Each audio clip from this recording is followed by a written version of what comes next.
Bonjour à tous et à toutes.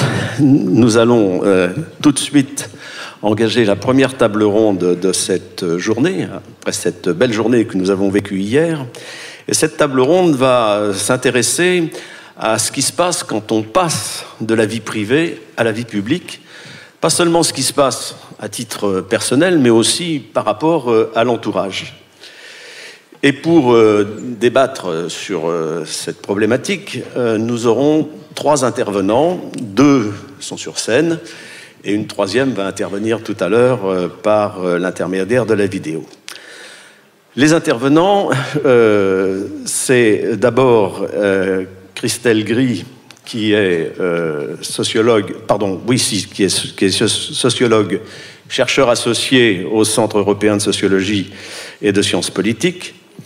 Elle vient de publier un livre que j'ai trouvé très original et extrêmement intéressant, qui s'appelle « Femmes d'élus, sociologie d'un second rôle », avec une photo de couverture que c'est dommage, je crois qu'on ne peut pas la projeter, mais où on voit une femme pousser dans le dos le mari qui monte les escaliers, vraisemblablement d'un édifice, d'une mairie ou d'un édifice public.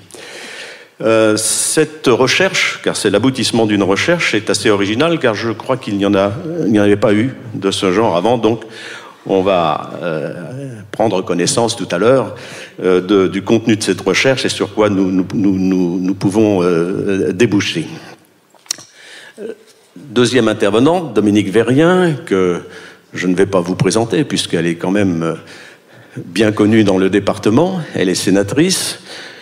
Je tiens quand même à dire que ça a été la première femme élue maire d'une petite commune de Puisé à Saint-Sauveur.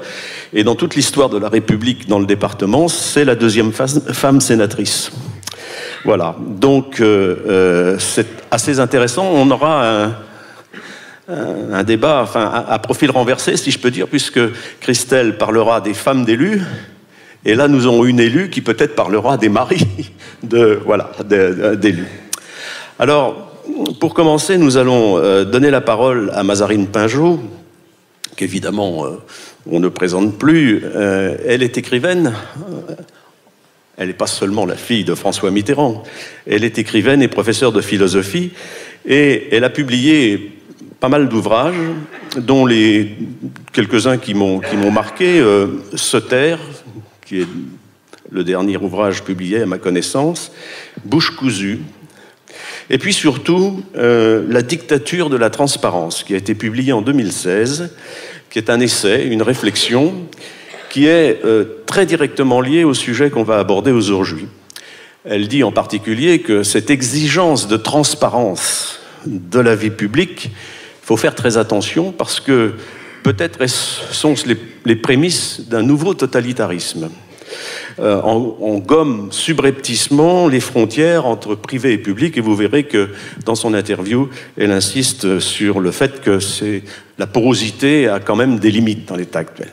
Voilà, je vous ai présenté les 3 intervenants. Nous allons rentrer dans le vif du sujet. Je vais demander à la régie d'envoyer la vidéo de Mazarine Pinjot, puisque nous allons commencer par ça.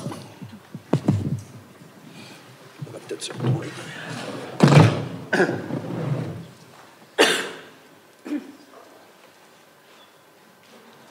Alors, je pourrais dire en quelque sorte que toute la fin de mon enfance et ma jeunesse a été marquée par, non pas cette confusion, parce que il ne s'agit pas à proprement parler d'une confusion, mais d'une confrontation très, très violente, puisque j'ai donc été cachée, entre guillemets, ça ne veut pas dire grand-chose, je n'étais pas dans un placard, mais disons que je n'étais pas...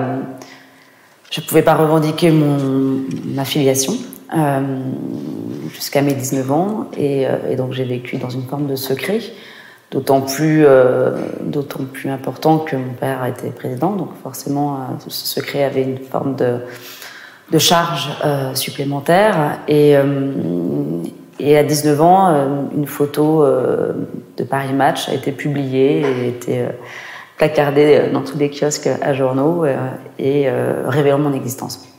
Donc je suis passée vraiment d'une forme de secret à une forme d'exposition extrêmement violente, extrêmement brutale, puisque c'était du jour au lendemain. J'y étais pas préparée. J'avais passé mon enfance à essayer de raser les murs pour pas qu'on me voie, enfin, une forme d'invisibilité. Comme ça, mon corps même avait adopté les gestes de l'invisibilité. Et d'un seul coup, tout le monde me regardait, puisqu'on me reconnaissait, on me montrait du doigt. Et c'était extrêmement violent, parce que ça venait contredire d'une certaine manière tous mes habitudes, enfin, toute ma manière d'être, enfin, tout ce que j'avais construit, pour essayer d'être à la hauteur de ce statut. Alors bon, ce statut caché, évidemment, était aussi violent. Enfin, c'est une violence qui répond à l'autre. Et donc, dans les deux cas, d'une certaine manière, j'étais un objet du secret, et puis ensuite objet des regards, objet des rumeurs, des critiques, des paroles, enfin, des conversations, enfin, objet, quoi. Et donc, la grande violence de cette image, et puis ensuite des autres qui ont suivi, ça a été de me renforcer dans ce statut d'objet, de cette interdiction de récupérer quelque chose qui m'avait été en quelque sorte volé, une image. Bon, une image, elle ne nous appartient jamais, hein, en même temps, elle appartient toujours aux autres. Mais là, c'était une image qui était en quelque sorte une identité. Alors, les différentes prises de photos, parce que c'est surtout l'image qui est prise. Enfin, après, on peut raconter des saloperies sur vous ou des bêtises, ce qui est arrivé assez fréquemment et qui arrive encore. Hein. Les gens pensent toujours connaître mieux votre vie que vous-même. Et donc, il y a même une forme d'appropriation, c'est très étonnant. Mais donc, il y a les mots, mais c'est surtout l'image qui est capturée, quoi, et puis qui est publiée. Et ça, pour le coup, en France, le droit à l'image est assez protégé. Autant la diffamation, c'est très difficile de gagner. Donc, j'ai pas rarement fait de procès. J'avais fait une fois, je crois, un procès contre Paris Match, et un article de Philippe Alexandre qui racontait vraiment des choses tellement énormes que je prenais des jets privés avec mon petit copain pour aller à New York, je sais pas quoi. Enfin, truc, j'étais encore jamais allée à New York à cette époque. Enfin, peu importe, mais c'était tellement énorme. Je me disais, mais je peux pas laisser passer ça. Mais en fait, c'est très difficile parce que les articles sont toujours relus par des avocats. Donc, il y a des manières d'écrire qui font que c'est supposé, pas tout à fait affirmé, etc. Donc, la diffamation, moi, je m'y risque pas. En revanche, sur le droit à l'image, j'attaque systématiquement. C'est-à-dire que quand il y a une photo volée, j'ai attaqué systématiquement. Alors, il y a une fois où je me suis fait avoir, mais c'est une longue histoire. Donc après, faut vivre avec. Chacun vit avec sa situation. Moi, c'était la mienne. Après, il y a des choses pires. Et voilà, moi, la mienne, c'était effectivement d'être un objet économique, en quelque sorte, qui faisait vivre à une certaine époque certains journaux. Plus maintenant, Dieu merci, je suis démonétisée.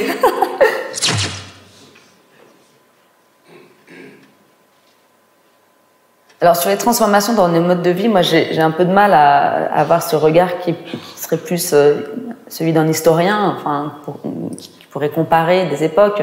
Je sais que moi, j'ai bénéficié d'une époque où la vie privée était encore à peu près sanctuarisée, où les journalistes ou les journaux n'osaient pas encore trop aller chercher là-dedans. Et alors, je ne sais pas si c'était bien ou mal, c'est très compliqué à dire. Moi, je pense que d'un point de vue politique, les espaces doivent être séparés et que c'est la condition même de toute forme de démocratie, et que dès lors que la vie privée devient également publique à travers les médias un peu hybrides que sont notamment les réseaux sociaux, enfin, avec Internet, bon, il y a une manière de montrer le privé qui est semi-public, quoi. Je pense que c'est dangereux pour la vie politique. Pour la vie privée aussi, mais ça, d'une certaine manière, je vois avec les jeunes générations, mes étudiants, mais même mes enfants, que certes, ils se montrent beaucoup plus, donc ils donnent beaucoup plus à voir d'eux, mais se redessine quand même une frontière de l'intimité qui reste quand même différente de la vie privée. C'est-à-dire que la vie privée a été récupérée par l'espace public, mais pas nécessairement l'intimité. Donc d'une certaine manière, des frontières se redessinent sur lesquelles on a encore du mal à statuer parce que c'est en train de se faire. Mais je pense qu'il faut leur faire confiance à ces jeunes générations d'arriver quand même à protéger quelque chose qui est de l'ordre de cet intime. Et l'intime ne doit pas être vu parce que il doit être vu par des gens qu'on choisit. Mais l'exposition, c'est définitivement quelque chose de dangereux, parce que vous donnez quelque chose aux autres sur lequel ils ont une forme de pouvoir nécessairement, et donc vous êtes dépossédé. Alors soit vous le donnez, soit on vous le prend, mais je pense que c'est quelque chose qui est dangereux. Maintenant, je n'irai pas dans la critique un peu unanime des réseaux sociaux où on voit tout, on montre tout, etc. Parce que oui, il faut faire très attention, mais faisons quand même confiance, quoi. Et je pense qu'on arrivera toujours à redessiner des îlots qui sont des îlots de résistance, hein, et c'est ça le danger, c'est que s'il y a une indistinction totale entre l'espace privé et l'espace public, voire l'espace intime et l'espace public, ça s'appelle le totalitarisme, quoi. C'est-à-dire qu'il y a une forme d'indifférenciation, et y compris pour soi-même. On est qui? Est-ce qu'on est un citoyen? On est un homme privé? On est un être qui vit sa vie intime? Je pense qu'on est à même de repérer ces différents espaces, et on ne se comporte pas de la même manière en fonction de ces différents espaces. Et s'ils sont indifférenciés, je pense que autant la vie privée est en danger que la vie politique, c'est-à-dire que soi-même en tant que citoyen ne voudra plus dire grand-chose. Et donc je pense que cette indistinction est extrêmement dangereuse. Et donc, oui, le fait qu'aujourd'hui ça aille de soi qu'on puisse aller interroger la vie privée des personnages publics, bon, d'abord je trouve que c'est pas hyper intéressant, alors sauf à considérer que ça participe de leur message politique. Mais sinon, je vois pas en quoi ça éclaire. Et surtout, je pense que ça rabaisse le politique du côté de l'individu. Donc, je trouve que c'est pas très intéressant.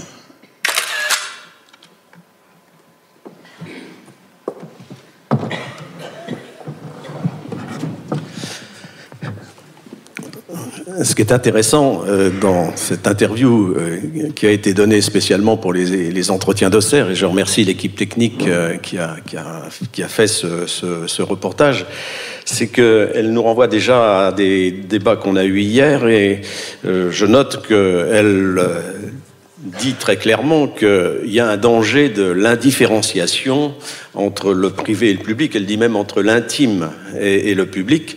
Car il y a un risque, je résume ce qu'elle dit, il y a un risque de rabaisser l'homme politique à sa seule vie privée, et elle conclut en disant « c'est pas très intéressant pour la démocratie ». C'est un peu votre opinion ? Oui. Oui, alors je trouve très intéressante son intervention, parce que justement jusqu'à présent on était sur vie privée, vie publique, et là elle vient donner un élément supplémentaire qui est l'intimité.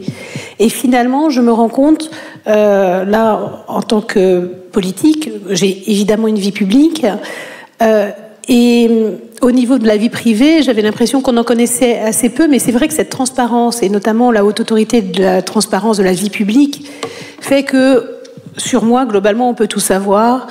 Si je suis propriétaire, pas propriétaire, si j'ai actuellement une succession, pas de succession, parce que tout est déclaré. Ce que je gagnais avant, ce que je gagne aujourd'hui. Et donc, ça relève de la vie privée, mais c'est vrai que l'intimité, celle-ci, on peut encore la garder. Et tout à l'heure, en venant, je regardais si on pouvait trouver qui était mon mari en allant me googliser. Et finalement, je ne l'ai pas trouvé, et je suis assez heureuse. Ça veut dire que j'ai bien réussi à faire cette séparation, et mon intimité n'est pas mise sur les réseaux sociaux, même si je communique beaucoup par les réseaux sociaux, mais je communique sur mon action publique et pas sur ma vie privée. D'accord. Oui. Et ce sont des réflexions que vous avez rencontrées aussi dans votre étude, Christelle. Oui, ouais, tout à fait. Et puis cette idée aussi, quand elle raconte dans la première question, en fait, combien elle était cachée, et ça dit des choses sur ce que ça fait pour un élu de révéler ou pas sa vie privée, et les enjeux de politisation du privé qu'il peut avoir, et du coup l'importance qu'il y avait pour son père président de pas afficher une deuxième vie en fait à côté, et les éventuels impacts politiques que ça pouvait avoir. Alors, on va poursuivre en se focalisant peut-être maintenant davantage sur le champ du politique. Peut-être pour éclairer la suite du débat, vous pourriez résumer quel a été l'objet de cette recherche dont je disais qu'elle est extrêmement intéressante et parlante pour nous, avant qu'on rentre dans un certain nombre de questions plus précises. Oui, donc l'idée c'était de travailler sur les femmes d'élus. Peut-être revenir un peu sur la genèse finalement de ma démarche. Quand j'étais étudiante en master, j'ai fait ce qu'on appelle une enquête ethnographique. C'est-à-dire que en sciences sociales, ça veut dire que vous suivez des gens, vous allez les observer en train de, en gros, vivre au quotidien. Donc c'est une façon de transposer dans les sociétés contemporaines ce que faisaient les anthropologues ou ce que font les anthropologues dans des sociétés plus éloignées. Et donc moi je l'ai fait auprès de personnes un peu particulières, des militants centristes et des jeunes militants qui avaient entre 25 et 30 ans. Et donc l'idée c'était d'observer et de réfléchir à comment on en devient à s'engager en politique quand on a 23, 25, 26 ans, et puis comment on en vient à en faire son métier. Donc c'était ça au début mon sujet, et puis dans les conversations, donc j'ai passé 2, 3, 4 ans avec eux à les suivre et même à faire des stages avec eux pour voir ce que c'était d'être collaborateur d'élus, enfin voilà, des choses comme ça. Et je voyais que revenait beaucoup dans les discussions le sujet du couple et en fait en miroir pour eux le célibat. Et je voyais dans mes notes de terrain qu'il y avait vraiment beaucoup de choses là-dessus, en fait. Il y avait quasiment un tiers de mes notes qui étaient consacrées à ça. Et ils me sollicitaient en tant que sociologue, en fait. Ils m'interpellaient en me disant « Mais Christelle, toi qui es sociologue, dis-moi pourquoi je suis célibataire ?» Comme si j'avais un peu une boule de cristal. « Mais quel profil il faudrait que je cherche ?» Les femmes restent pas, en fait. Elles partent. La politique, ça leur fait peur. Et du coup, je n'arrive pas à trouver une conjointe avec laquelle je pourrais construire ma vie, en fait. Et alors ça m'a interpellée sociologiquement et je me suis tournée du coup vers la recherche. Je me suis dit il doit y avoir des travaux là-dessus. Qu'est-ce que c'est d'être femme d'élu ? Qu'est-ce que ça dit des contraintes du métier politique ? Et comme vous le disiez en introduction, en fait, je me suis rendu compte qu'il n'y avait strictement rien. Et autant il y a des choses sur les maris d'élus. Puisque sans doute qu'un peu spontanément, quand une femme est élue, on commence par lui demander ce qu'en pense son mari, s'il le vit pas trop mal, comment elle fait pour les enfants, et comment elle fait pour quand même s'occuper de la cuisine, enfin voilà, toutes ces choses-là. Autant de questions qu'on ne pose absolument jamais à un homme élu, puisque de façon supposément très très évidente, et du coup y compris pour les politistes, mais en fait la question des femmes d'élus n'est juste pas un sujet, puisque il y aurait une sorte d'évidence selon lesquelles les femmes d'élus, elles suivent leur mari, elles les poussent dans l'ombre, elles acceptent toutes très docilement, d'une certaine façon, de suivre leur mari, et du coup, elles soutiennent la carrière politique, donc il n'y a pas de sujet, en fait. Et donc l'enjeu, pour moi, c'était, si j'en ai fait une thèse et que j'ai transformée en livre, l'idée, c'était de montrer qu'en fait, c'était un peu plus compliqué que ça, et que ça suscite des négociations dans le couple, de s'engager dans une carrière politique, que chaque étape, c'est vrai pour une femme élue, ou on raconterait peut-être, mais c'est vrai aussi pour un homme élu. À chaque fois qu'il va s'engager dans une étape dans sa carrière, il va y avoir une discussion avec la conjointe pour savoir si ça lui convient ou pas. Et l'idée, c'était de rendre compte de cette complexité et de voir les différents rôles en fait que peuvent jouer les femmes aux côtés des élus. Alors à cet égard, vous dites, c'est une de vos conclusions, en tout cas une de vos remarques que je trouve intéressante. Vous dites la maisonnée politique est essentielle à l'exercice du métier politique. Alors, et vous ajoutez qu'une carrière politique est-elle possible sans l'adossement à une vie privée organisée pour la rendre possible ? J'ai trouvé intéressant cette expression, peut-être c'est un concept de la maisonnée politique. Qu'est-ce qu'on appelle la maisonnée politique qui rend possible une vie politique pour, là en l'occurrence, le conjoint? Alors en fait, j'ai fait circuler des concepts qui sont plutôt ceux de l'anthropologie. La notion de maisonnée, qui est vraiment une notion qui est utilisée par les anthropologues de la famille, donc que les politistes d'ordinaire n'utilisent pas. Et du coup, je suis allée me nourrir des travaux d'autres disciplines, puisqu'il n'y avait pas grand-chose sur la famille, en fait, des élus. Et donc, l'idée derrière la notion de maisonnée, c'est de rendre compte de la dimension collective qu'il peut y avoir à construire, en l'occurrence là, une carrière politique, mais de façon un petit peu plus générale. L'idée, c'est de réfléchir à comment un collectif s'organise au quotidien pour défendre ce que les anthropologues appellent une cause commune. Alors ici, la cause commune, c'est la carrière politique du mari, mais on pourrait très bien imaginer que le mari est engagé en politique et puis à un moment donné, sa conjointe a une opportunité politique plus intéressante même, et du coup, la maisonnée politique va se réorganiser autour de non plus la carrière politique du mari, mais celle de la conjointe. Enfin voilà, donc l'idée, c'est de vraiment réfléchir à comment on s'organise, comment on fait collectif, et du coup derrière, de casser un peu cette image qu'il y a, notamment dans la science politique, de l'ascension solitaire de l'élu. C'est-à-dire qu'il y a une vision très héroïque, en fait, de l'élu qui va gravir les échelons et arriver jusqu'au sommet de l'État, en oubliant que dans l'ombre, il y a des collaborateurs rémunérés, mais il y a aussi la famille, en fait. Et donc la maisonnée, c'est cette idée vraiment de collectif et de soutien collectif. Et alors, Dominique, votre maisonnée politique, vous êtes adossée à une maisonnée politique qui fonctionne Alors, ma maisonnée est assez réduite, puisque c'est mon mari et moi. Les enfants sont grands partis, etc. Donc, le gros avantage aussi, c'est que quand on devient sénatrice, c'est après un certain âge, souvent, puisque sénateur, c'est le parlementaire par l'apprentissage. On commence par être élu local, puis éventuellement départemental ou régional, et enfin national. Donc on prend un petit peu de temps. Et c'est bien d'ailleurs parce que ça permet de stabiliser son couple avant de pouvoir aller vers des fonctions nationales qui, pour le coup, sont très très prenantes. Et il est clair que ça ne peut pas se faire sans s'organiser et sans l'accord de l'autre. Enfin, on peut le faire sans l'accord de l'autre, mais dans ces cas-là, ça dure pas longtemps. Et effectivement, ça se solde en général par un divorce. Donc là, clairement, oui, il faut avoir l'accord là en l'occurrence, moi, l'accord de mon conjoint. Et d'ailleurs, j'en souriais, mais quand j'ai souhaité m'engager au niveau municipal, il n'y avait aucun problème. Pour sénatrice, d'ailleurs, il n'y a pas eu de problème non plus. Et étonnamment, c'était pour les régionales. Xavier, mon mari, qui donc est dans la salle, ne souhaitait pas particulièrement que l'on gagne, parce que en 2015, parce que je serais devenue vice-présidente et donc je serais allée beaucoup plus à Dijon. Or, il n'est pas du tout tourné vers Dijon, il est beaucoup plus tourné vers Paris. Donc sénatrice, ça lui allait bien parce qu'il pouvait toujours me retrouver à Paris, alors que Dijon, ça lui allait pas. Ce qui fait que, bon, pour les régionales, il a dit, écoute, si tu gagnes, ça me fera plaisir parce que ça te fera plaisir, mais si tu perds, ça me fera vraiment plaisir aussi. Donc, on voit bien que, voilà, le choix ça possède un débat quand même interne. Là, voilà, mais bon, après, il faut aussi l'accepter. Et puis, bon, il se trouve que j'ai été battue, donc il était très content. Et mais je suis devenue sénatrice et nous étions tous les deux très contents également. Donc ça nous permet de continuer. Je crois aussi que nous avions déjà un couple stable avant de se lancer dans cette aventure. Et pour être sincère, je lui demande de m'accompagner sur les sujets vraiment sensibles. Notamment, on sait que quand on a une campagne électorale, celui qui tient les comptes de campagne est la personne la plus importante. Et en général, je dois faire un emprunt pour pouvoir payer la campagne, dont il est caution. Donc, il est le plus intéressé au fait que je sois remboursée. Et donc, je tiens toujours à ce que ce soit lui qui tienne mes comptes de campagne, parce que je suis sûre qu'il le fera de façon parfaite. C'est une association.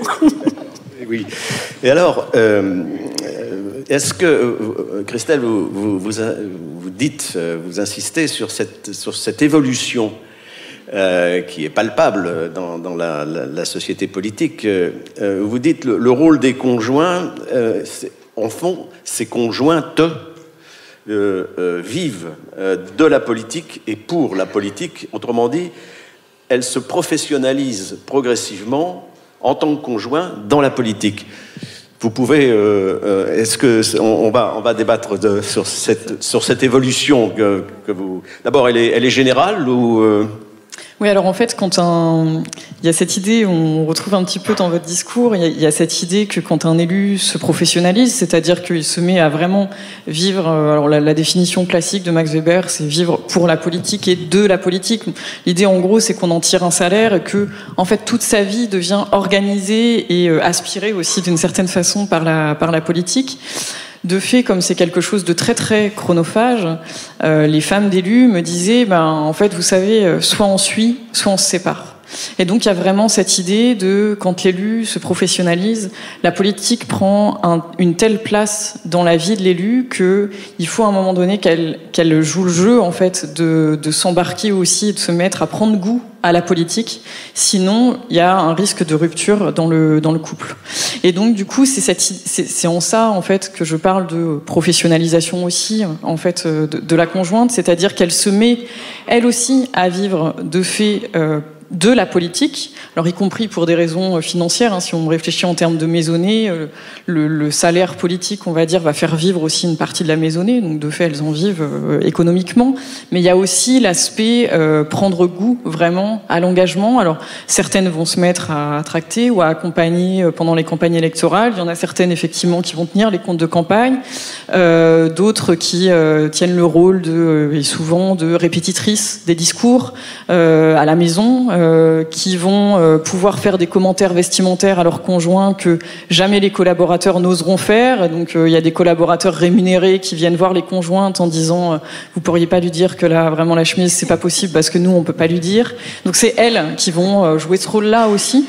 Et donc du coup elles vont être présentes vraiment en soutien, y compris pour l'accompagner dans sa professionnalisation. Certains élus qui sont tout nouveaux dans leur mandat de parlementaire par exemple et potentiellement selon le milieu social en plus d'où ils viennent, être un petit peu impressionnés par la prise de parole en public, par des moments un peu de convivialité, vont demander à leur conjointe d'être là en appui en fait parce que ça les rassure d'avoir quelqu'un dans la salle qui va être un regard bienveillant, qui va les soutenir et qui va les aider à faire la conversation aussi. Donc il peut y avoir donc des pratiques de sociabilité très étiquetées comme féminines, hein, et voilà, ça renvoie à ce que disait un peu Michel Perrault hier. Et voilà, donc c'est un appui et c'est cette idée que le couple ne peut pas tenir en fait si la femme se professionnalise pas non plus. Et ce qui fait que du coup, d'un point de vue sociologique, ça veut dire que quand la compétition politique se transforme et évolue, le profil social des femmes va aussi évoluer. Et donc en fait, les femmes qui accompagnent les élus n'ont pas tout à fait n'importe quel profil social. Il faut que ce soit adapté au soutien à la carrière politique. D'accord. Et alors, Dominique, dans l'autre sens alors, mon mari, je pense pas qu'il était totalement adapté et pour le coup, il s'est pas du tout professionnalisé en politique. Je pense même que ça lui plaît réellement pas.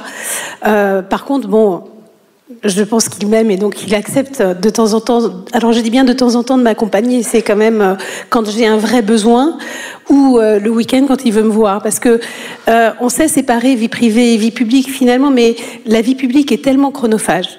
C'est du 7 jours sur 7 que, en fait, le vrai problème est là. Et si on veut se voir, parfois, il faut, il accepte de me suivre le week-end. Alors, je dois avouer que quand c'est la fête des vins à Chablis ou la foire aux truffes à Noyères et qu'ensuite on mange une omelette à la truffe, il me suit plus facilement que si c'est pour aller poser une première pierre.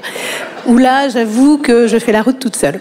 Mais, et c'est en ça aussi que c'est très différent un homme d'une femme, c'est-à-dire qu'il va quand même choisir les endroits où il accepte de m'accompagner et puis avoir énormément de choses à faire à la maison quand il pense que c'est loin et puis pas très intéressant. Donc voilà. Mais après, si vraiment, et d'ailleurs en règle générale, quand je lui demande, c'est si ça te fait plaisir, je veux bien, et systématiquement, c'est-à-dire que je dois quémander le fait qu'il m'accompagne, alors que je pense que dans le cas d'un élu, c'est un peu plus naturellement que la femme se met au service de son mari. Mais ça, je pense que c'est simplement l'histoire des hommes et des femmes et pas forcément des hommes ou des femmes politiques, très clairement. Si jamais je dis à mon mari ce serait bien qu'on invite un tel ou un tel à dîner, il va me dire oui, bien sûr, et tu penses préparer quoi? Et alors que, évidemment, on imagine bien que dans le sens inverse, mais bien sûr, qu'est-ce que tu veux manger? Voilà, donc c'est pas tout à fait la même chose. Pour autant, moi, j'ai réellement pas à me plaindre, même si effectivement de temps en temps je quémande, souvent il dit oui. Alors, à vous entendre ces deux témoignages, là, je me dis qu'après tout, c'est pas un problème finalement. Ça a l'air de s'arranger. Pourtant, on a légiféré à la suite notamment de l'affaire Fillon. Il y a une loi qui est parue qui a strictement organisé les responsabilités et cette loi en particulier interdit à un élu politique, un certain employé, un certain nombre de personnes de son entourage proche ou de sa famille. Alors, je me pose la question, je me dis, est-ce que cette loi est bien nécessaire compte tenu de ce qu'on a, ou est-ce que ça a été une réaction suscitée par l'événement du moment, comme on fait d'ailleurs, comme souvent les lois, mais sur le long terme, je voudrais un peu votre sentiment sur le fait qu'aujourd'hui, il a fallu légiférer sur ce qu'un élu pouvait engager comme soutien ou pas. Donc, finalement, intervenir dans son choix privé par rapport à sa carrière politique. Alors, mon point de vue est que un travail fictif, c'est un travail fictif et qui doit être puni. Donc à partir de là, il y avait de toute façon quelque chose qui était constaté, c'était quelque chose qui était interdit et qui devait être puni. Sauf qu'à vouloir laver plus blanc que blanc, c'est vrai que du coup, on ne peut plus du tout travailler avec sa famille proche. Et ça a généré quelque chose, puisqu'en fait, on se rend compte quand même beaucoup, partout en France, dans n'importe quel milieu professionnel, dans le milieu professionnel et dans l'entreprise. Ce qui fait que le nombre de parlementaires qui ont épousé celle qui était en fait leur assistante parlementaire initialement, puisqu'ils arrivent effectivement après 1 ou 2 divorces, parce que des premières femmes qui se sont pas du tout faites à leur vie, puis ils en ont une qui du coup bosse avec eux et qui est prête à les suivre, ils l'épousent et là patatras, ils sont obligés de la licencier. C'est ce qui s'est passé. Et du coup, on a eu un certain nombre de femmes sur le marché du travail pour être embauchées par les collègues. Mais ça marche plus tout à fait de la même façon, puisque effectivement, il y a une espèce de solidarité naturelle qui doit se faire entre l'attaché parlementaire et puis c'est pas un métier comme un autre, quoi. On demande une vraie... on demande à avoir une vraie confiance. On veut être sûr qu'il n'ira pas, si on est en train de préparer une proposition de loi et qu'on sait que quelqu'un d'autre veut nous la piquer, parce qu'il y a une vraie concurrence en fait entre nous. On n'a pas envie qu'il aille la raconter à côté. Donc, et cette solidarité était assez naturelle entre conjoints et elle disparaît. Et donc pour pouvoir punir plus fort, au lieu de punir tout simplement, en faisant beaucoup plus attention et en regardant que on a le droit d'être frère, sœur et de travailler pour de vrai, et on n'a pas le droit de pas travailler et qu'on soit frère, ami ou n'importe qui, parce que après, qu'est-ce qui se passe ? On va pas se marier et puis on va continuer à travailler ensemble. Enfin, donc ça oblige à une espèce d'hypocrisie plutôt que d'obliger à une vraie honnêteté, ce qui est dommage. Moi, je prêche pour l'honnêteté plutôt que pour l'hypocrisie. C'est ça. Donc une loi qui est finalement pas très utile. Si, parce que du coup là, c'est totalement interdit. Donc le problème se pose pas. Mais quelqu'un qui a envie de tricher va tricher. Vaut mieux poursuivre les tricheurs, me semble-t-il, pour de vrai. C'est ça. Voilà. Vous en parlez dans votre ouvrage aussi, oui. Ça, avec des opinions aussi un peu différentes ou qui concordent. Non, effectivement, je vous rejoins quand même sur beaucoup de points. En fait, de mon point de vue, ce qui a manqué, en fait, c'est une réflexion. C'est-à-dire que, on le voit dans votre intervention, en fait, effectivement, derrière les emplois familiaux, il y a immédiatement le soupçon d'un emploi fictif. Ce qui en fait est très violent. Moi, j'ai vu plusieurs femmes d'élus qui étaient attachées parlementaires et je vous assure qu'elles travaillaient très fort. Et il existait déjà beaucoup de règles qui étaient déjà discutables, c'est-à-dire en tout cas qu'il y avait des effets, c'est-à-dire que les salaires étaient plafonnés pour les conjoints, pour les enfants, et les emplois fictifs étaient déjà interdits en fait. Donc voilà. Donc en fait, quand elles travaillaient, il n'y avait pas de raison qu'elles reçoivent pas de salaire. Et la question du plafonnement du salaire était un sujet aussi, c'est-à-dire qu'elles travaillaient parfois 2 fois plus que d'autres, et en ayant un salaire qui était plafonné, ce qui, en termes d'égalité salariale, pose question aussi en fait. Ça avait aussi des limites déjà. Et là, effectivement, on a mis un cran au-dessus en réaction très affective en fait à une campagne électorale, supposément pour donner confiance dans la vie politique, puisque c'était l'intitulé de la loi. Visiblement, ça n'a quand même pas été très efficace. Quand on voit les études du Cevipof et le taux d'abstention, on n'a pas l'impression que la confiance dans la vie politique soit tout à fait rétablie. Et en fait, il a manqué une réflexion plus large en fait sur les conditions d'exercice du métier politique, c'est-à-dire que ça a jeté l'opprobre et le doute sur toutes ces femmes surtout, mais il y avait aussi des maris d'élus qui travaillaient pour leurs conjoints, sans même se poser la question de, en fait, s'ils sont si nombreux à le faire, pourquoi ils le font ? Et donc, dans mon travail, c'était sur la mandature 2012-2017, quand il y a eu la création de la Haute Autorité pour la transparence de la vie publique, à partir de toutes les fiches dans lesquelles, effectivement, vous détaillez beaucoup votre vie. J'avais fait un comptage, alors qui est assez limite, c'est sans doute sous-déclaré, il n'y avait pas toutes les fiches, mais j'avais trouvé qu'il y avait entre 7 et 8%, en gros, des députés qui embauchaient leur conjointe ou leur conjoint, plus souvent leur conjointe. Et en sociologie, quand on voit que, alors en l'occurrence, c'était pas que, parce qu'il y avait eu aussi ce débat-là de dire c'est une pratique archaïque, c'est quelque chose de très ancien, et en fait, non, en fait, il y a des jeunes aussi qui font ça. Donc, du coup, en sciences sociales, quand on voit des choses qui sont régulières, comme ça, qui se répètent, on appelle ça un fait social, et on cherche à comprendre pourquoi les gens font ça. Et donc, c'est ce que j'ai essayé de faire, en fait, dans mon travail, et il ressort exactement ce que vous détaillez, c'est-à-dire que, déjà, une des premières principales qualités qu'on attend d'un attaché parlementaire, c'est la confiance. Et au bout d'un moment, quand on est assez haut dans la hiérarchie politique, la confiance, on l'a surtout avec ses intimes, en fait, avec ses proches. Et puis, il y a l'enjeu de l'inemployabilité des conjoints et des conjointes, à force que l'élu soit professionnalisé, et qui fait que, typiquement, quand on est collaboratrice d'élu de métier, petit à petit, au moment où vous annoncez, où vous officialisez une relation avec un élu, vous devenez subitement inemployable. C'est-à-dire que, de façon assez évidente, vous n'allez pas pouvoir travailler pour un élu qui n'est pas dans le parti de votre conjoint. Alors ça peut paraître tout à fait logique, et en même temps, il y a quand même beaucoup de nuances, que ce soit à gauche, au centre, à droite. Vous pouvez très bien être centriste et avoir un mari qui est de droite. Bon voilà, il y a quand même des affinités politiques, mais en même temps, vous êtes totalement inemployable dans l'autre parti. Et par ailleurs, les supposés amis politiques peuvent rapidement devenir des concurrents, comme vous l'expliquiez très bien. Donc en fait, les amis politiques n'ont pas tout à fait envie d'avoir dans leurs pattes la conjointe ou l'épouse de son voisin, parce que s'ils ont besoin à un moment donné d'écrabouiller leur voisin, ils n'auront pas envie d'avoir comme collaboratrice la femme du voisin. Et donc du coup, elles deviennent inemployables. C'est comme ça aussi, en fait, que elles devenaient attachées parlementaires de leur mari. Et puis, évidemment, il y a aussi cette question de l'activité très chronophage, et où au bout d'un moment, en fait, ils se mettent à travailler ensemble parce que c'est la façon de passer du temps ensemble. Et les femmes qui étaient attachées parlementaires m'expliquaient, en fait, je tiens son agenda, ce qui est tout à fait commode pour moi parce que je gère l'articulation vie privée, vie professionnelle. Et donc, s'il y a le spectacle des enfants le jeudi soir, je sais que je ne lui mettrai absolument rien, et il n'y aura rien, il ira au spectacle des enfants. Et donc, elle gérait comme ça aussi l'articulation des deux. Et donc toutes ces choses-là n'ont pas été posées, en fait, c'est-à-dire que ça a immédiatement été un débat sur, de toute façon, c'est des emplois de complaisance, et du coup il n'y a pas eu vraiment de débat là-dessus. Et le risque, en fait, au-delà du fait qu'il faut les licencier, c'est aussi le risque d'une invisibilisation, en fait, du travail des femmes, des hommes.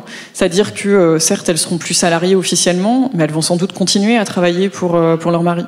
Et donc, du coup, ça pose question, en fait, dans une société où, voilà, ça renvoie là encore à ce que disait Michel Perrault hier, où on est plutôt dans l'optique de mettre en valeur le travail des femmes et pas les invisibiliser. Et paradoxalement, cette loi-là risque, en fait, d'invisibiliser le travail notamment des femmes, mais aussi des maris. Et deuxième effet un petit peu paradoxal, c'est que finalement, étant donné que les femmes notamment sont assez inemployables, alors il y a plein de métiers, quand vous êtes journaliste, subitement vous êtes empêché, et c'est vrai aussi pour les maris. Je ne sais pas si vous vous souvenez, il y avait Thomas Soto qui était journaliste et en couple avec la chef de la communication de Jean Castex, et qui du coup avait été mis de côté sur tous les sujets politiques, qui était quand même une partie de son métier, en fait, donc qui du coup se retrouvait à être subitement inemployable, comme le sont les femmes d'ordinaire, sans que ça pose trop de questions. Et du coup, ce sujet-là de quand elles deviennent petit à petit inemployables, alors a fortiori quand on est la femme du président de la République, on ne peut plus être enseignante, voilà. Elles deviennent de fait d'autant plus dépendantes de l'activité politique. C'est-à-dire que paradoxalement, toute la maisonnée dépend économiquement, socialement, symboliquement du mandat politique, et donc ça risque de créer d'autres effets pervers. C'est-à-dire si on est très très dépendant de la politique, on va avoir peut-être d'autant plus intérêt à faire en sorte de garder son mandat un peu à tout prix. Et donc, ces paradoxes-là, ou ces limites, ou ces sujets-là n'ont pas été posés. Or, ça aurait pu être l'occasion de vraiment poser sur la table les conditions d'exercice du métier politique, y compris, du coup, dans le cas du conjoint et de la conjointe de l'élu. Oui, j'allais juste compléter en disant ça va même un peu plus loin sur le fait que le conjoint se trouve embarqué dans la vie publique finalement de l'élu. Quand on parlait de la haute autorité de la transparence de la vie publique, on doit donc tout déclarer. si on est marié sous le régime de la séparation, il n'y a pas de problème, on déclare que soi. Mais j'ai des collègues qui étaient dans le régime de la communauté, dont le mari était chef d'entreprise, et ils ont dû prendre un expert comptable pour être sûr de savoir. Et du coup, l'intégralité des biens et de l'activité du mari a été déclarée publique, alors que potentiellement, il pouvait avoir un métier qui n'incitait pas à une telle transparence. Oui, on voit bien que, au fond, en vous écoutant, je me dis, cette loi, par exemple, met en règle générale tous les débats sur la moralisation, ce qu'on appelle la moralisation de la vie publique, dont ce rapport public-privé est quand même beaucoup sous la pression de l'opinion publique. Et l'opinion publique ne perçoit pas toujours nécessairement la grandeur du métier de représentant. Donc on est face au fond des productions législatives qui, comme vous le dites très bien, peuvent avoir des effets pervers et contre-productifs par rapport justement à ce souci de moraliser en quelque sorte. Encore que je suis toujours très prudent quand il s'agit de moraliser par la voie légale. Autrement dit, avant de passer la parole à la salle, je voudrais, première conclusion sur cette table ronde, peut-être que, on rappelle, au fond, la porosité de la frontière devient de plus en plus grande, et vous dites que c'est une évolution historique à laquelle il est difficile d'échapper.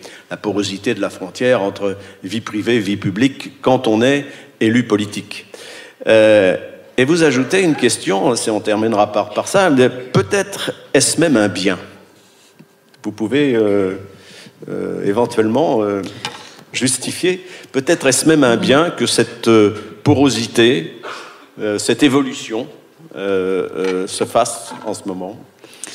Oui, alors je ne sais pas si j'irais jusqu'à dire c'est un bien au sens où voilà, ce serait presque un peu moral, ou voilà, pas forcément sur ce registre-là. En tout cas, il y avait, quand on observe en tout cas quelque chose d'assez inéluctable, et notamment avec le poids de, on a appelé ça la pipolisation de la vie politique, mais le poids de la communication politique qui voilà, joue beaucoup sur ces choses-là, et en même temps une sorte d'ambivalence qui n'est jamais vraiment posée, mais sur le rôle public, notamment des femmes. Vous suggériez un peu de la différence homme-femme sur la sollicitation de votre conjoint dans l'espace public et la différence avec les femmes. En fait, elles aussi, elles disent non à certaines sollicitations de leur mari, je sais pas, de façon assez unanime. Les repas de chasse qui sont un peu lourds, elles n'ont pas forcément envie d'y aller, donc elles y vont, mais voilà, pas toujours de façon très ravie, si je prends cet exemple-là. Mais voilà, il peut y avoir d'autres choses, des repas avec le préfet, des choses un peu très protocolaires qui leur plaît pas, mais en même temps auxquelles elles doivent venir. Et il y a quelque chose qui n'est pas posé ou interrogé, c'est-à-dire que même s'il y a cette évolution, on garde les traces en fait de l'histoire de ce qu'est un régime républicain, et notamment le fait que au tout départ, hein, quand on crée la République, il y a un basculement en fait entre l'ancien régime et puis la création de la République, où sous l'ancien régime, on l'oublie peut-être un peu, mais les femmes d'élus, en tout cas la reine, avaient un rôle politique très marqué, puisqu'il y avait même un couronnement. Enfin voilà, c'était très très fort en fait. Elles avaient une vraie fonction politique, secondaire par rapport au roi, mais quand même un rôle politique. Et puis quand on crée la République, il y a cette idée, cette attention à ne surtout pas revenir dans une trop forte personnalisation du pouvoir, et cette attention à ce que le pouvoir ne soit pas attaché à une personne physique. Et donc de ce point de vue, il y a une injonction à une séparation très stricte entre le privé et le public, puisque toute implication du privé dans le public reviendrait ou risquerait de faire peser ou rattacher en fait le pouvoir à une personne physique, et donc de reglisser vers quelque chose qu'on a combattu, la monarchie. Et donc à ce moment-là, les femmes n'ont pas du tout de rôle en fait, les femmes d'élus en l'occurrence, et les femmes n'ont pas non plus de rôle dans l'espace public. Et ensuite, à l'occasion de la Seconde Guerre mondiale et à la fin de la Seconde Guerre mondiale, on voit sous la 4e et surtout sous la 5e, avec la présidentialisation du régime, les femmes réapparaître en fait.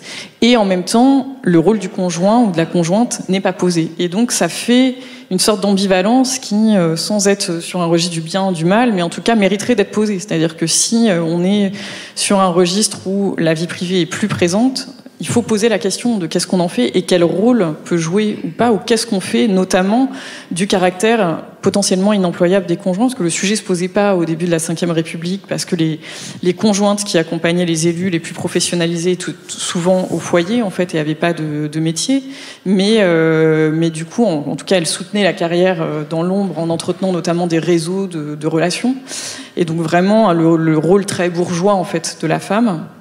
Mais avec l'évolution de la place des femmes aussi dans la société, ces sujets devraient être posés en fait pour éviter justement ces suspicions de triche, de complaisance, de poser vraiment les choses sur la table, ce qui n'a pas été fait. Donc si on revient à cette histoire de loi, c'est-à-dire que ça n'a pas été fait, alors que ça aurait pu être aussi l'occasion d'une réhabilitation en fait finalement de la vie politique, en montrant vraiment de façon très transparente ce que font les femmes d'élus, et notamment les femmes qui sont attachés parlementaires, mais les hommes aussi, montrer, oui, ils tiennent l'agenda, voilà pourquoi ils font les choses, et c'est pas juste une complaisance pour avoir de l'argent en plus. Cette évolution, Dominique, c'est... Alors c'est une réévolution, et on va la trouver du coup dans les termes, puisque aujourd'hui un sénateur c'est un sénateur, une sénatrice c'est une femme qui a la fonction de sénateur, alors qu'avant la sénatrice c'était la femme du sénateur, c'est-à-dire qu'on donnait un rôle à la conjointe.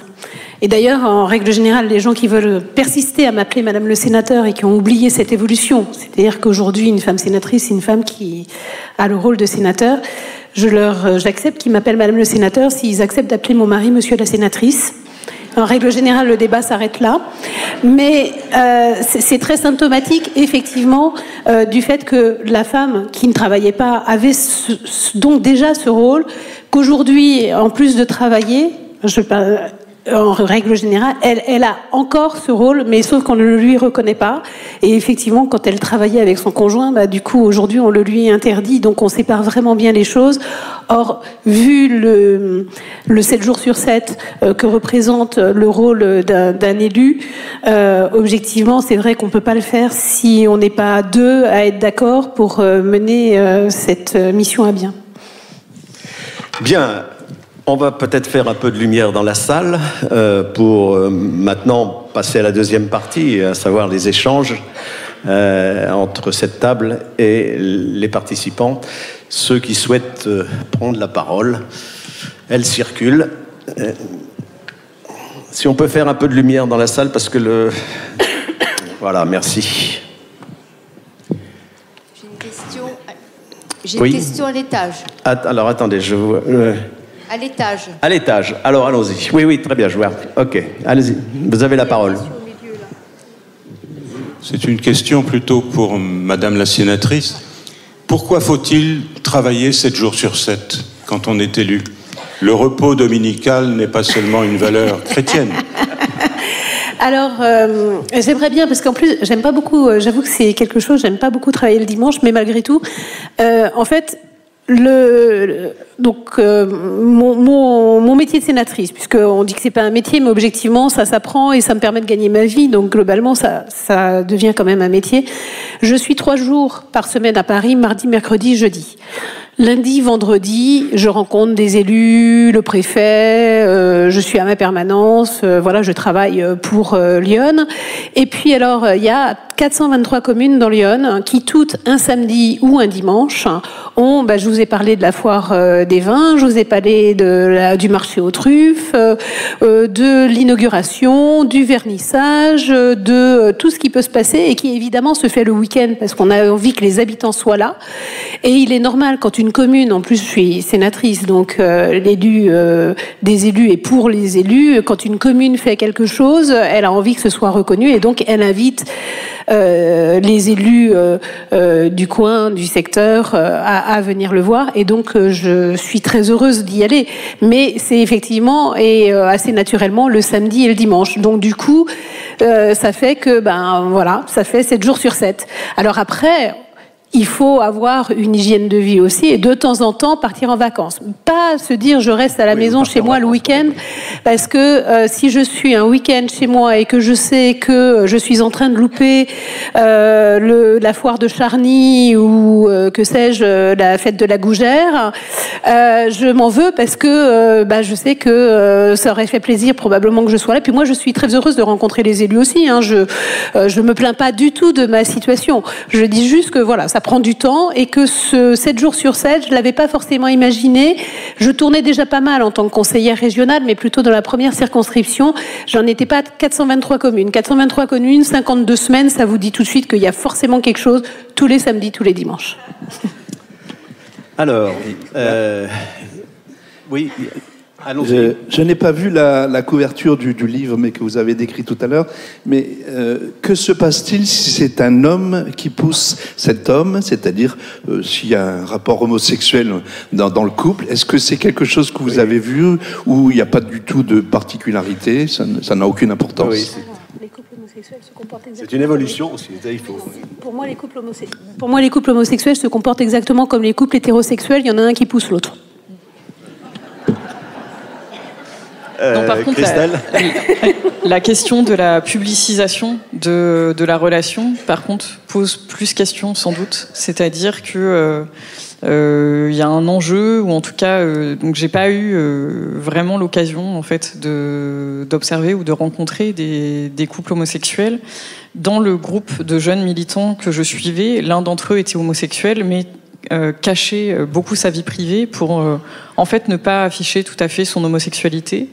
Il l'a fait finalement assez tardivement, quand il était très implanté, alors sans que ce soit véritablement un coming out, c'est-à-dire qu'il n'y avait pas de secret complet sur le fait qu'il était homosexuel, mais il n'en parlait pas, et il n'était jamais accompagné de son conjoint.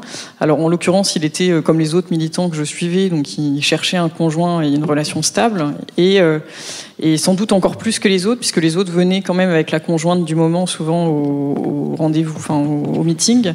Lui tâchait de ne pas mettre en scène, ou de surtout pas montrer qu'il avait une vie privée pas encore tout à fait stable. Et alors, je vais quand même compléter, puisque c'était un peu court. À l'inverse, j'ai une collègue sénatrice, Mélanie Vogel, qui est lesbienne et qui a, par contre, comme conjointe, une femme aussi qui fait de la politique, mais qui est députée européenne et qui n'est pas française, ce qui fait que du coup là la concurrence est moins directe, et elles sont toutes les deux malgré tout dans le même parti, les Verts, et là pour le coup elle s'affiche réellement en couple. Mais il faut le dire, c'est une part de militantisme pour dire voilà, je peux le faire, je suis une jeune femme homosexuelle et je suis sénatrice de France, et donc voilà, donc ça peut aussi, et là pour le coup je peux le dire, elles se poussent mutuellement, mais parce qu'elles ont cette chance de pas être dans le même pays, donc effectivement de jamais se trouver en concurrence l'une l'autre, c'est plus facile, je pense. D'autres questions? Oui. En haut, allez-y, à l'étage, oui. Et au milieu, on va peut-être prendre... On va peut-être, d'ailleurs, je regarde l'heure, oui. On va peut-être en enchaîner une ou deux, vous noterez les questions. Alors, au milieu, là, oui. Vous avez le micro, très bien. Merci. Comment font les autres autour de nous, les autres Européens, par exemple, ou plus loin? Je n'ai pas compris. Excusez-moi, je n'ai pas bien compris. Comment font les autres couples élus autour de nous, en Angleterre, en Allemagne, en Italie. Comment les autour, oui. Je pense... Alors, je ne sais pas, par contre, sur les lois, si on leur interdit ou pas d'avoir des conjoints attachés. Après, sur le couple en lui-même, je pense qu'ils font comme nous. Mais je pense que quelqu'un qui... parce qu'on parle d'hommes politiques ou de femmes politiques, mais... quelqu'un qui devient un grand patron et qui, pareil, est très pris, se pose exactement les mêmes questions. Donc après, alors, les moyens en moins, enfin, ou en plus, là, en l'occurrence, qui permettent d'avoir plus de personnel, peut-être aussi pour pouvoir s'occuper des enfants quand les deux, si jamais les deux travaillent. Mais je pense que c'est un peu partout pareil, parce que le modèle homme-femme, malheureusement, évolue malgré tout, mais pas si vite que ça. Question au balcon, allons-y, oui. Oui, Première question, peut-être un peu anecdotique, mais comment les élus ont-ils pu voter une loi qui apparemment défie le bon sens et leur est défavorable? Et puis ma deuxième question, c'était la précédente qui vient d'être posée, c'est-à-dire qu'au niveau législatif, comment ça se passe à l'étranger, quoi, voilà, enfin de chez nos voisins. Alors, donc, deuxième, je ne sais pas. Et première, alors c'était avant que je n'arrive, mais pour autant, on sait qu'il y a, et je le regrette, énormément de lois d'émotion et un retour qui peut être très délétère si jamais on n'ose pas se taper soi-même. C'est vraiment un côté, voilà, il faut s'auto-flageller pour pouvoir, pense-t-on, être apprécié. Et je trouve ça effectivement un peu curieux, mais aujourd'hui, on se sent tellement mal aimé qu'on se dit que peut-être que si on se tape nous-mêmes, finalement, les gens nous aimeront plus. Non, peut-être pour compléter aussi sur l'idée du comment on vient à voter cette loi. Il ne faut pas oublier aussi que cette loi a été votée en 2017 quand il y a eu un renouvellement complètement de l'Assemblée nationale. Et peut-être que ils étaient novices. Hein, enfin, on a pour beaucoup. Et peut-être qu'un petit peu naïvement, ils ont vraiment cru que leur vie privée n'avait pas à les tenir en fait. Et j'ai suivi quelques députés En Marche ou avec lesquels j'avais discuté par la suite et qui se sont séparés de leur conjointe et du coup ils ont fini par se mettre avec quelqu'un qui faisait plus ou moins de la politique, était dans les entourages politiques, donc un parlementaire par exemple qui était plutôt sur les questions de santé, qui s'est mis en couple avec une femme qui a un très haut poste à l'ARS, qu'il a beaucoup rencontré pendant la crise du Covid. Bon voilà, enfin et donc du coup c'était une sociabilité voilà qui a fonctionné, qui a bien fonctionné. Et après ils ont fini ensemble, mais du coup au moment du vote, il y avait peut-être un petit peu naïvement cette croyance selon laquelle c'était du passé et que c'était très attaché au passé. Ils ont vite été rattrapés. Je ne sais pas si vous vous souvenez, mais Agnès Pannier-Runacher, dont on a parlé hier et dont on a parlé récemment dans la presse, avait déjà été épinglée parce que son chef de cabinet au ministère était son mari.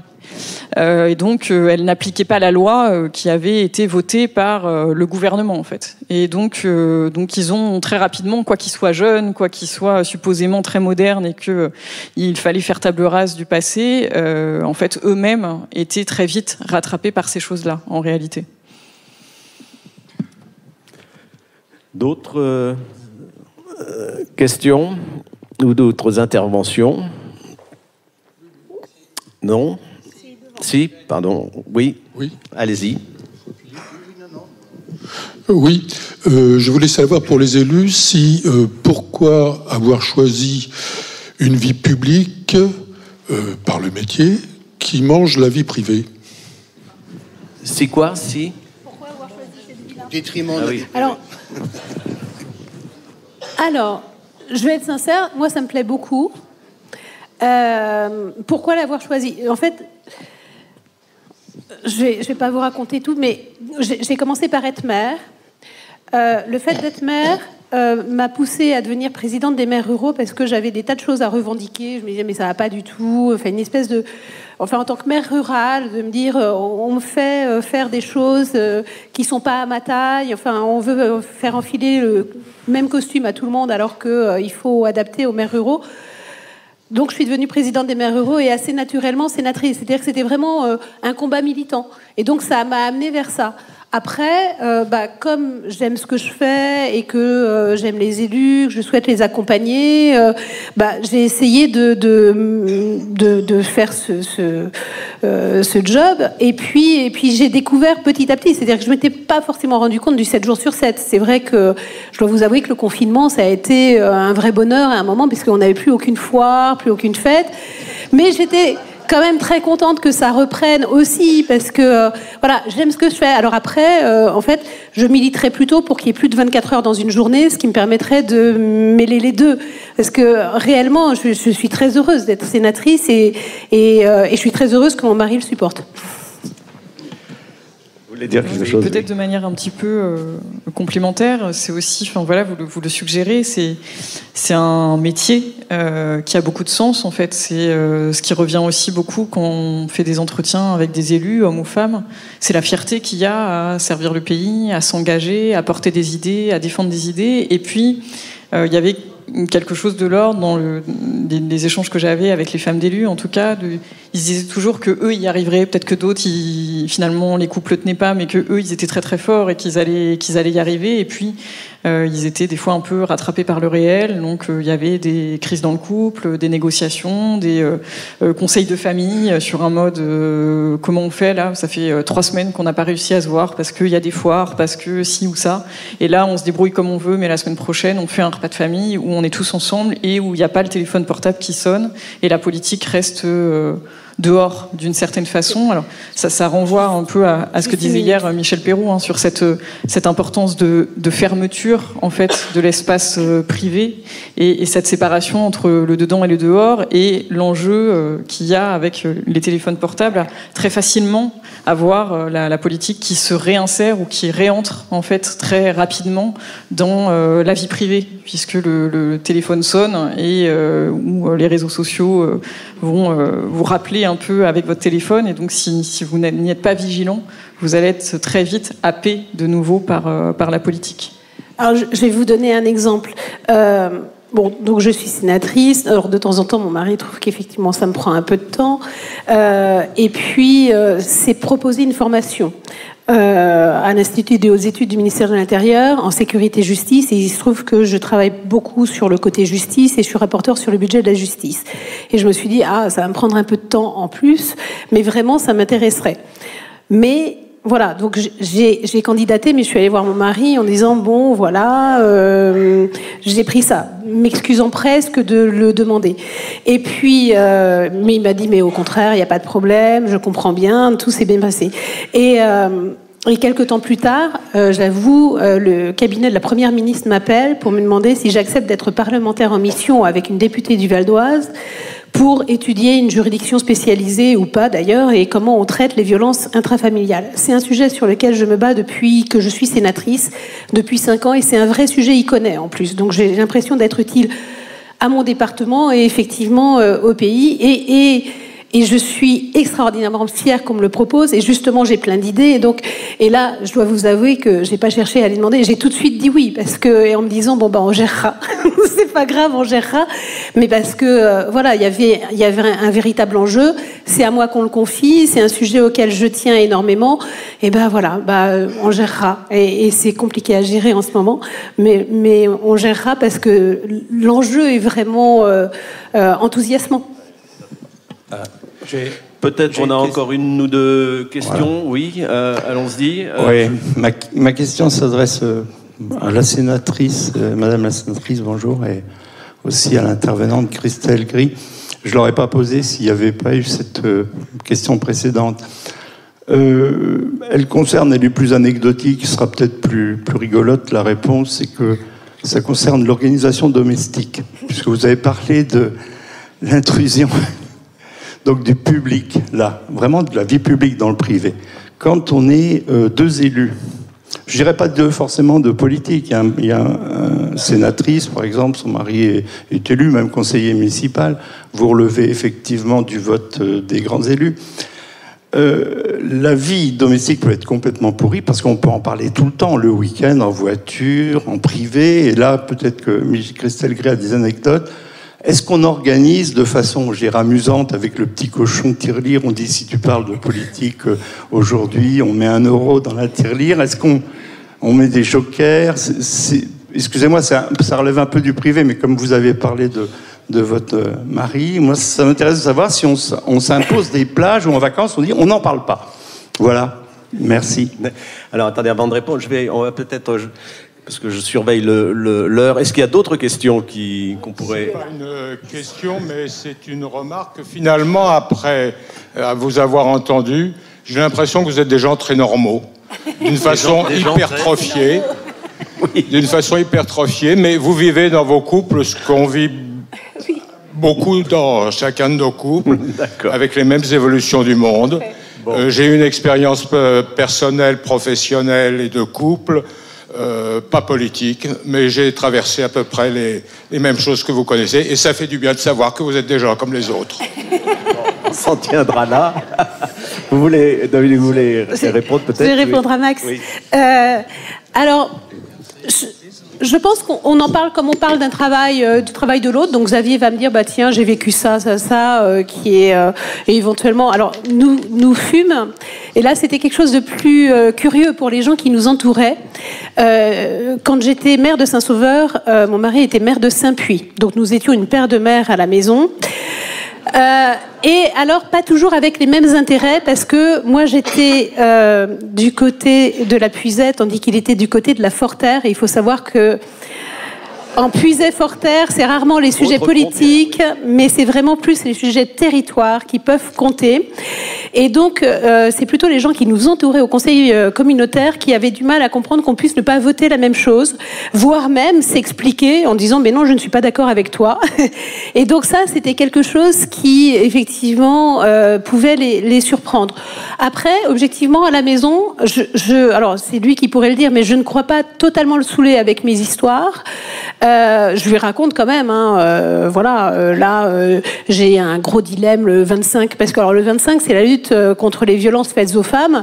Il y a des manifestations de partout, et en même temps, je suis censée être dans l'hémicycle pour pouvoir, puisque je suis rapporteure sur le budget de la justice. Et donc là, je me dis, mais pourquoi ils ont mis ça le 25 ? Alors, ce sont des choses, là, effectivement, je lui en parle, parce que c'est ma préoccupation du moment, et que ça m'énerve, et que... Mais après, objectivement, je pense que je vais pas lui raconter toutes mes petites histoires de propositions de loi. Je suis même pas sûre qu'il sache que j'en ai déposé une cette semaine, parce que voilà, ça c'est vraiment du côté du travail. Et puis on se voit déjà suffisamment peu, donc je lui parle vraiment que des points émergents. Et après le reste, c'est du boulot, et lui de la même façon de son côté. Mais quand on était tous les deux maires, on se parlait assez peu de mairie en réalité, et c'était probablement mieux. Christelle ? Oui, juste un petit peu rapidement, mais sur la question de l'organisation domestique, de façon très prosaïque, il y a la question très claire, surtout quand il y a des enfants à charge, de comment on fait pour les enfants qui les amènent à l'école, le petit dernier est malade, enfin voilà, des sujets très pratico-pratiques, et qui renvoient aussi à ce que disait monsieur, des gens comme tout le monde en fait, qui doivent éventuellement appeler les grands-parents à la rescousse quand il y a un besoin, enfin, voilà, des choses comme ça. Mais dans l'idée qu'il y avait aussi dans mon travail, c'était de dire c'est pas tant le fait de ne pas parler de politique, c'est de réussir déjà à trouver du temps pour être ensemble. Et parler de politique, surtout quand on est très passionné en fait, et que c'est ce qui donne du sens à sa vie, enfin voilà, à ses engagements ou à son quotidien. D'une certaine façon, ce serait presque un peu bizarre de pas en parler avec son conjoint ou avec sa conjointe. Et c'est en ça que, au bout d'un moment, il faut aussi quand même que le conjoint s'y mette ou partage un petit peu ça, parce que sinon il y a trop d'écart en fait entre les deux. Mais c'est l'idée d'avoir du temps pour faire couple et pour faire famille, et de passer du temps ensemble. Et du coup, je voulais rebondir quand même un peu sur ce que vous disiez, monsieur. C'est intéressant, c'est le côté vous êtes très normaux en fait, et voilà, vous faites comme tout le monde. Et c'était justement un des enjeux un peu ou des ambitions que j'avais pour ma thèse et du coup pour mon livre, c'est-à-dire de sortir de l'approche très sensationnelle qu'il y a souvent autour de la vie privée des élus, et au contraire aller sur des choses très prosaïques. Et si certains lisent le livre, vous verrez que j'ai donné la parole vraiment aux femmes, et que j'ai fait le choix de laisser des longs extraits d'entretien où elles racontent très concrètement les prises de tête qu'ils ont sur comment on organise la vie domestique, comment on va faire pour passer du temps ensemble, des petites astuces qu'ils ont pour se dire tous les dimanches on déjeune tous ensemble en famille, ou on prend le petit déjeuner ensemble le dimanche, pour être sûr d'avoir ce moment-là dans la semaine où on est tous ensemble, qu'on parle de politique ou d'autres choses d'une certaine façon, mais qu'on arrive à avoir du temps ensemble. Et donc des choses très très concrètes, et pour justement sortir de cette approche sensationnelle. Et de ce point de vue, c'est pour ça aussi que j'ai fait le choix, même s'il y a des parlementaires ou des femmes de ministres dans mon livre, d'anonymiser, pour donner à voir aussi le côté très concret et presque un peu universel en fait qu'il peut y avoir, et sortir de cette dimension très sensationnelle. En résumé, je voudrais d'abord saluer la qualité des interventions de la table ronde, qui m'amène à cette réflexion qu'au fond, peut-être que ce matin, très modestement, à notre niveau, ce débat a contribué à, dans un contexte où la classe politique, comme on dit, est souvent dévalorisée, contestée, la crise de confiance dont on parle. Il me semble que le débat de ce matin a justement apporté peut-être une contribution à la valorisation du beau métier ou de beau statut de représentant du peuple. Merci. Et place à la nouvelle table ronde.